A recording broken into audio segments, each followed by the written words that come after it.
বন্ধুরা, ইতালিতে সবজির দাম দিন দিন এত বাড়তেছে। তো চিন্তা করলাম যে বাজার থেকে কেনার থেকে ঘরে কিছু সবজি লাগানো যায় কি না চিন্তা করা যায়।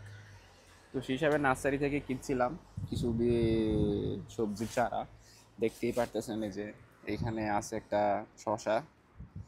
দেখেন শশাটা কত বড় হয়েছে, অনেক ভালো লাগতেছে দেখতে।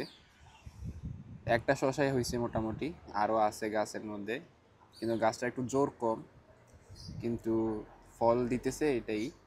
তো এখানে আরও গাছ লাগাইছি, এই যে বেগুন গাছ আছে, বেগুন ধরা, বেগুনের মধ্যেও বেগুন আছে, এই যে বেগুন, টমেটো, মোটামুটি সব কিছুই লাগানো হয়েছে। তো ভালোই আসলে একটা জিনিস গাছের মধ্যে দেখতে, নিজের মানে নিজের লাগানো একটা গাছের মধ্যে একটা ফল দেখলে অনেক ভালো লাগে, এই আর কি। তো আপনাদের যাদের বাসার মধ্যে বারান্দা আছে, ভালো স্পেস আছে, তারাও চেষ্টা করবেন কিছু গাছ লাগানো যায় কি না। দেখতে অনেক ভালো লাগে। আর আমার গাছের প্রতি অনেক শখ, কারণ আমি গাছ লাগাইতে পছন্দ করি। ছোটোবেলা থেকেই আমার গাছের প্রতি একটা আসক্ত। আমি গাছ লাগানো, গাছের পরিচর্যা করা, এগুলো অনেক পছন্দ করি।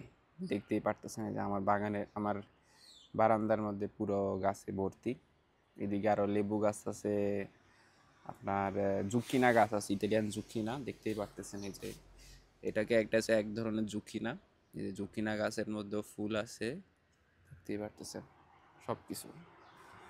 তো ধন্যবাদ, সবাই ভালো থাকবেন, দেখা হবে আপনাদের সাথে পরবর্তীতে আর কোনো ভিডিওতে।